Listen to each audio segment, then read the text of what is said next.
슬픔이 변하여 기쁨이 되는 날이라는 제목으로 계속해서 말씀을 보도록 하겠습니다.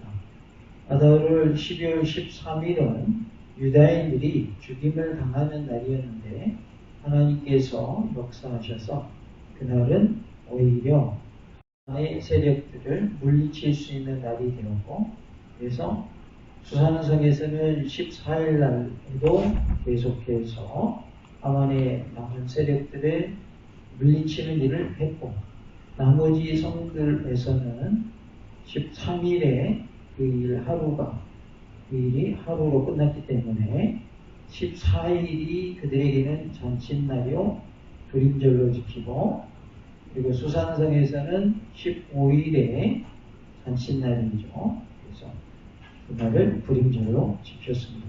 그래서 전체적으로 볼 때에는 아달월 14일과 15일은 잔칫날이었다. 수산성은 15일 날이고 나머지 성들은 14일 날이고, 수산성은 이틀에 걸쳐서 하만의 세력들이 계속 무찔린 일을 했죠. 그래서 그 다음날 수산성에서는 잔치가 벌어지게 됩니다. 그래서 매 해마다 그날을 지켜라 라고 해서 그것이 불임절이 된 겁니다. 불임절은 부르라고 하는 제기라는 뜻의 단어에서 붙여진 이름인 것이죠. 그래서 그들은 그날이 오히려 죽음의 날이 아니라 이제는 슬픔이 변하여 기쁨이 되는 날이었다. 그래서 죽을 이기에서 살아난 날이었다. 부사일생이란 말이 있죠. 죽을 위기에서 살아났을 때 그런 표현을 쓰는데, 그들에게는 정말 기적과 같은 날이었다. 그래서 우리에게도 이것이 적용되어지는데, 예수님의 재림의 날은 슬픔이 변하여 기쁨이 되는 날이다. 그리고 애통이 변하여 길한 날이 되는 날이다. 이것을 말씀해 주고 있어요. 이스라엘 백성들에게는 불임절이 잔칫날이고 살아나는 날이라면, 우리에게는 예수님의 재림의 날이 우리가 살아나는 날이다. 그리고 새 생명을 얻는 날이다 하는 것을 알 수 있습니다. 22절 말씀을 다시 한번 보면요. 이날에 유다인들이 대적에게서 벗어나서 평안함을 얻어 슬픔이 변하여 기쁨이 되고 애통이 변하여 길한 날이 되었으니, 이 두 날을 지켜 잔치를 베풀고 즐기며 서로 예물을 주며 가난한 자를 구제하라 하매라고 말씀하고 있습니다. 그래서 이날에는 그들이 잔치를 베풀었어요. 즐거워하면서 지냈고, 또 그들은 교환하는, 선물을 교환하는, 예물을 서로 주고받는 날이었고, 그리고 가난한 자를 구제하는 날이었던 것이죠. 잔칫날에 거린들이 오면, 그 사람들이 오면 잔칫날에 먹을 것 줍니까 안 줍니까? 보통은 줍니다. 왜냐하면 좋은 날이잖아요. 기쁜 날이잖아요. 그러니까 이렇게 노숙하는 사람들도 먹여주는 날, 그날이 잔칫날이죠. 그래서 이들도 가난한 자를 구제하는 일을 그날에 했다라는 것을 알 수 있습니다. 유다인들에게서는 대적에게서 벗어난 날이고 평안함을 얻는 날이었다. 우리가 예수를 믿으면 우리의 대적 누구에게서 벗어나는 날이에요? 마귀에게서 벗어나는 날이죠. 그래서 우리 영혼이 벗어났도다, 사냥꾼의 올무에서 못같이 새같이, 그런 찬양이 있죠. 사냥꾼의 올무, 그물을 쳐놨단 말이에요. 근데 새들이 거기에 딱 걸려서 잡히게 되는데, 그 올무에서, 그 그물에서 벗어난 새처럼 우리는 죄의 그물에서 벗어나게 됐다. 마귀의 소나기에서 뭐하게 됐어요? 벗어나게 됐다라는 것을 우리가 생각할 수 있겠습니다. 그래서 우리는 이제는 마귀의 자녀가 아니고, 죄의 자녀가 아니고, 어둠의 자녀가 아니고, 빛의 자녀로, 하나님의 자녀로 살게 되었고, 의의 자녀로 살게 되었습니다. 우리 모두가 하나님의 은혜 가운데 주님의 재림을 고대하면서 사는 복된 삶이 다 되시기를 원합니다. 요한계시록 21장 3절에서 큰 음성이 나서 이르되 보라 하나님의 장막이 사람들과 함께 있음에 하나님이 그들과 함께 계시리니 라고 말씀을 합니다. 하나님의 장막이 사람들과 함께 있다라고 말씀하면서 하나님이 그들과 함께 계신다라고 말씀합니다. 하나님의 장막이 사람들과 함께 있었다. 하나님이 우리와 함께 하심을 믿으시기 바랍니다. 하나님의 장막 안에서 하나님과 함께 거하게 될 것을 말씀하고 있어요. 주님의 품 안에서, 주님의 넓이 그늘 아래에서 우리가 거하게 된다라는 거예요. 암탉이 있으면 병아리를 품게 되죠. 그래서 엄마 품에 있는 새끼 닭들, 병아리들은 아주 엄마 품이 따뜻하고 좋아요. 처음부터 병아리가 있었던 것이 아니라 처음에는 뭘 품었더니 병아리가 나왔어요? 알을 품었죠.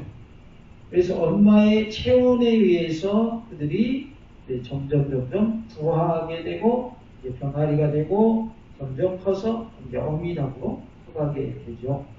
엄마 품에 있는 병아리들은 걱정이 있어요, 없어요? 걱정이 없습니다. 엄마 닭이 지켜준다는 믿음이 있기 때문이죠.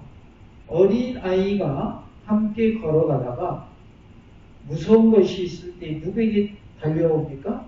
엄마 품에 달려옵니다.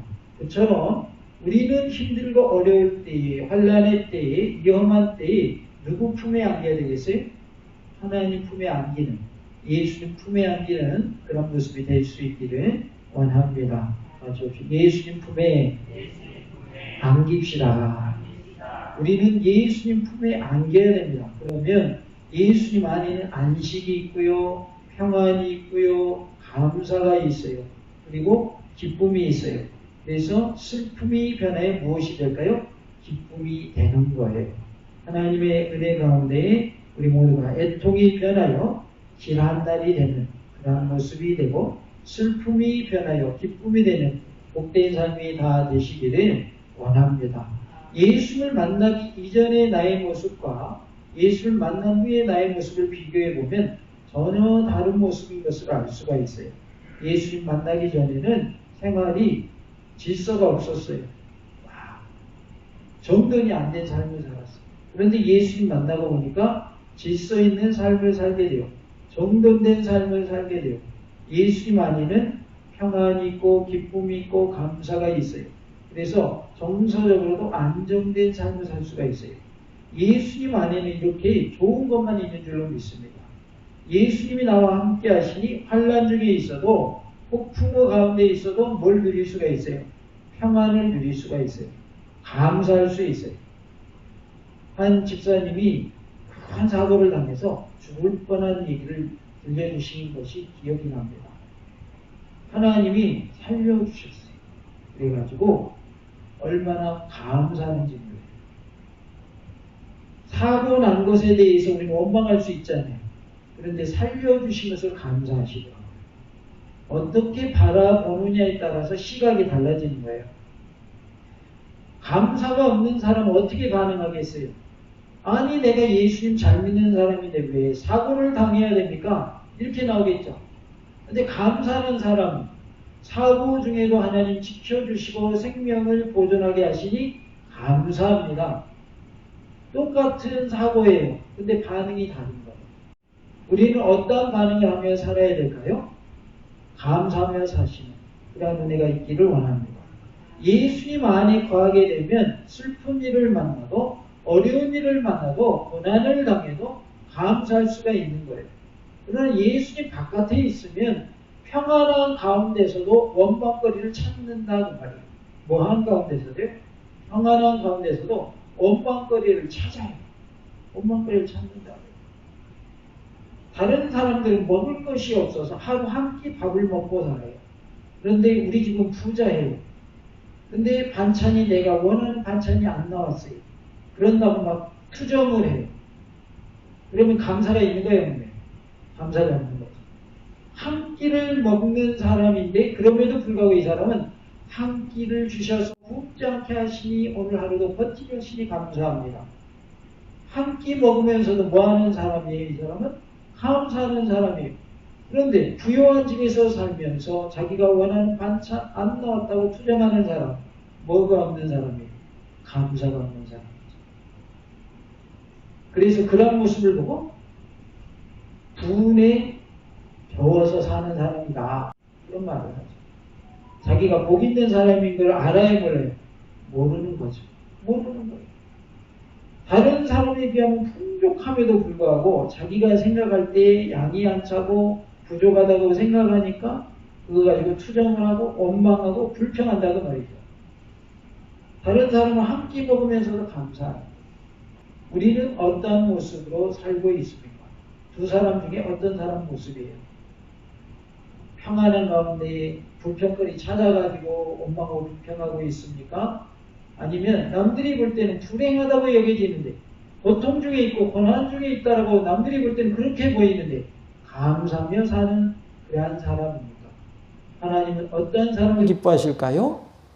원망할 수밖에 없는 상황 속에서도 오히려 감사할 수 있는 조건을 찾아내서 감사는 그 사람을 하나님이 기뻐하실 줄로 믿습니다. 우리 모두가 천국에 가게 되면 하나님의 장막 안에서 하나님과 함께 거하게 됩니다.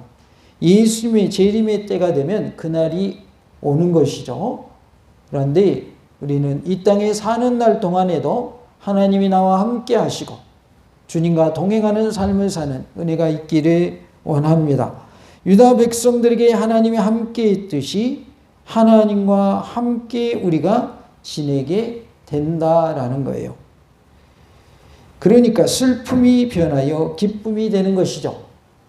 예수님이 나와 함께 하시니까 슬픔 가운데에서도 기뻐할 수 있는 거예요. 우리 집에 초상이 났다 그러면 슬프잖아요. 근데 돌아가신 분이 천국에 가셨다라고 생각하니 슬픔 중에도 뭐 할 수 있는 거예요? 기뻐할 수 있는 거예요. 내 마음속에 누가 계시고 예수님이 계시고 우리의 가정이 예수님 믿는 가정이니 예수님 섬기는 가정이기 때문에 슬픔 중에도 뭘 누릴 수가 있어요? 기쁨을 누릴 수가 있는 거예요. 어디서 만날 거니까? 천국에서 만날 거니까. 하나님이 우리와 함께 하실 때의 슬픔이 기쁨으로 바뀔 줄로 믿습니다. 하나님과 우리가 한 집에 산다라고 하는 것, 이것은 얼마나 영광스러운 일이고 감사한 일이고 감격스러운 일인지 모릅니다. 그날이 우리에게 약속되어 있음을 확실히 믿으시기 바랍니다. 그날이 온다고요? 안 온다고요? 옵니다. 반드시 옵니다. 다 같이 봅시다. 예수님은 반드시 다시 오십니다. 예수님 한 번 오셨다가 올라가셨죠? 하늘로 올라가셨죠? 그러니까 초림의 예수님 이미 오시마 약속하신 대로 오셨다가 올라가셨고 이제 재림의 예수님이 오실 차례란 말이에요. 재림의 예수님 오신다라고 성경은 약속하고 있어요. 초림의 예수님 오시기 전에도 오랜 세월이 걸렸기 때문에 사람들은 아직도 초림의 예수님이 안 오신다고 라고 하면서 메시아를 기다리다가 안 오시니까 안 오신가 보다 하고 포기한 사람들도 있을 수 있었겠죠. 지금 이 시대에도 마찬가지죠. 재림의 예수님이 오신다고 했는데 아직 안 오셨단 말이에요.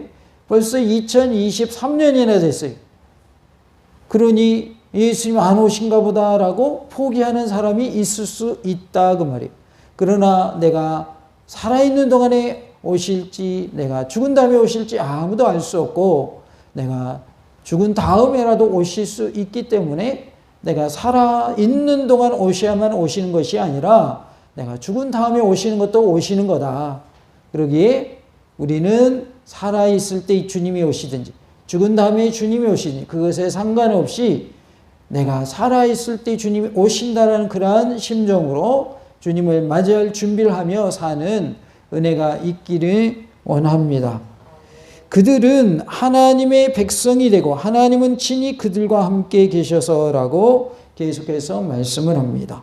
우리는 하나님의 백성이 됩니다. 하나님의 백성이 되면 하나님이 우리를 책임져 주셔요. 미국 시민권만 따면 미국 사람이 되는 거죠. 그러면 미국에서 책임져 줘야 책임 안 져줘요? 책임져 줍니다. 내가 한국 사람이었는데 미국 시민권을 땄어요. 그러면 미국 시민인 거예요. 그렇기 때문에 한국계 미국인이 되는 거예요. 그러면 내가 어떤 어려움을 당했다. 그러면 미국 정부가 나를 도와줍니다. 내가 하나님의 백성이 됐어요. 이제는 누가 나를 도와주셔요? 하나님이 나를 도와주신다고요. 하나님이 나를 보호해 주시고 하나님이 나를 책임져 주심을 믿으시기 바랍니다. 다 같이 봅시다. 하나님의 백성인 나를 하나님께서 책임져 주시고 지켜주시고 보호해 주십니다. 하나님의 백성인 나를, 하나님의 백성인 우리 남전도 회원들이 하나님이 지키시고 보호하시고 책임져 주실 줄로 믿습니다. 대통령이 하지 못하는 일도 하나님은 하실 수 있습니다. 대통령이 일일이 나를 지켜주지 않아도 하나님은 나를 지켜주십니다. 우리의 생명과 인권을 지켜주십니다. 먼 미래뿐만 아니라 지금도 나를 지키시고 보호하시는 하나님이심을 믿으시기 바랍니다. 혹 어려운 일을 만날지라도 그 가운데서도 하나님 함께 해주시고 이 길을 극복하게 하시고 회복되게 하시는 은혜를 우리에게 주실 줄로 믿습니다. 이 시대의 하나님의 장막은 어디가 하나님의 장막이겠어요? 교회가 바로 하나님의 장막입니다. 그래서 교회를 통해서 하나님 우리를 지키시고 우리를 보호하시고 교회를 통해서 우리와 함께 하십니다. 교회를 통해서 주시는 하나님의 자녀의 축복을 주시고 교회를 통해서 주시는 그리스도 예수님의 신부의 축복을 우리에게 주십니다. 하나님은 지금 오늘도 교회를 통해서 나를 보호하고 책임져 주고 계십니다. 우리가 예배드리며 살고 또 말씀대로 사는 삶 속에서 하나님이 나를 지키시고 보호하여 주시는 줄로 믿습니다. 예배드리는 삶이 보호받는 삶인 거예요. 말씀대로 사는 것이 보호받는 삶이에요. 그러나 말씀 바깥에서 살고 예배의 삶을 살지 아니하면 그때부터는 하나님의 보호하심은 없다 그 말이에요. 하나님의 보호하심의 영역에서 벗어나게 된다 그 말이에요. 하나님의 보호의 울타리 안에 있을 때에 예수님 나를 지켜주실 때에 그때가 안전한 것이지 그 울타리 밖으로 뛰쳐나가게 되면 하나님의 도우심의 손길은 더 이상 있어요 없어요?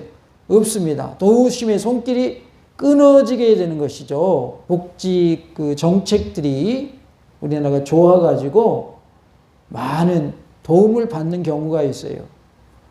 그런데 그 조건에서 혜택을 누릴 수 있는 조건에서 탈락하게 되면 그동안 혜택 누렸던 것 끊어져요? 계속 이어져요? 끊어져 버리죠? 관계가 지속될 때에 혜택이 있는 것이지 더 이상의 관계가 지속되지 아니하면 혜택은 주어지지 않습니다. 예를 들어서 내가 나라로부터 어떠한 수당을 받아요. 그런데 갑자기 내가 부자가 됐어요. 그러면 나라에서 더 이상 수당을 줘요 안 줘요?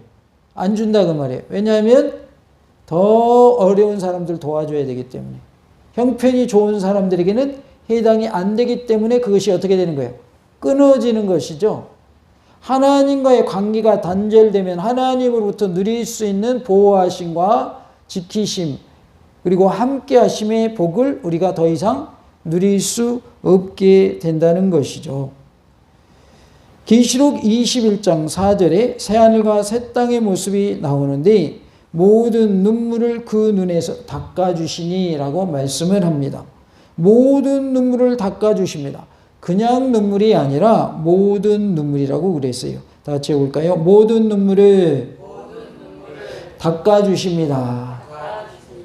우리에게서 나는 모든 눈물을 닦아주시겠다라고 말씀을 하고 있어요. 지금까지 이 땅에서 주님을 위해서 흘렸던 모든 눈물, 자녀 문제로 인하여 흘린 눈물, 부부간의 문제로 인하여 흘린 눈물, 물질 때문에 흘린 눈물, 질병 때문에 흘린 눈물, 사별로 인한 슬픔으로 인한 눈물, 모든 눈물을 다 닦아주심을 믿으시기 바랍니다. 모든 눈물을 다 없애주십니다. 우리 가운데도 모든 슬픔이 변하여 기쁨이 되게 주십니다. 예수님을 나의 구주 삼고 예수님을 나의 호주 삼고 예수님을 나의 남편으로 삼고 사는 그런 모습이 되시기 바랍니다. 우리가 홀로 사시는 분들이 계신단 말이에요. 그러면 누가 내 남편 되어주면 되겠어요? 예수님이 나의 남편 되어주시면 되는 거예요. 예수님이 내 호주가 되어주시면 되는 거예요. 그러면 외롭지 않게 돼요. 왜요? 예수님이 나와 함께 하시기 때문에 그래요. 예수님이 내게 평안을 주셔요. 기쁨을 주셔요. 감사가 넘쳐나게 해주셔요. 그러기에 우리는 그 가운데서 이겨낼 수 있고 잘 극복해낼 수 있는 줄로 믿습니다. 모든 눈물을 닦아주시마 약속하고 계시고 천국에 가서도 더 이상 눈물이 있어요 없어요? 거기는 더 이상 눈물이 없습니다. 천국에는 슬픔이 있어요 없어요? 없어요. 기쁨만이 있어요. 눈물이 없다는 것은 슬픔이 없다는 것이죠. 그래서 슬픔이 변하여 기쁨이 되게 하신다는 것을 알 수 있습니다. 지금도 내가 하나님과 동행하면 고통스러운 나의 모든 눈물을 하나님이 닦아주시고 진정한 위로로 함께하여 주실 줄로 믿습니다. 사람이 서로 위로할 수 있습니다. 그러나 그것은 한계가 있고 영원하지 않습니다. 그러나 하나님이 우리를 위로해 주실 때 그 위로는 영원한 위로가 되고 진정한 위로가 될 줄로 믿습니다. 우리 모두가 예수님을 통해서 위로받고 하나님의 은혜 가운데 세임없고 능력 얻어서 승리하는 은혜가 있기를 원합니다. 다 같이 합시다. 예수님을 통하여 위로받고 세임을 얻고 능력 얻어서 승리하며 삽시다. 다시는 사망이 없고 애통하는 것이나 곡하는 것이나 아픈 것이 다시 있지 아니하리니 처음 것들이 다 지나갔음이로라 라고 계속해서 말씀을 하십니다. 다시는 무엇이 없냐면 사망이 없다라고 말씀을 하고 있어요. 사망은 뭘 사망이라고 그래요? 죽는 것을 사망이라고 해요. 운명하셨습니다 또는 사망하셨습니다 이렇게 표현을 하잖아요. 그런데 천국에는 뭐가 없어요? 사망이 없다는 거예요. 다시는 사망이 없다.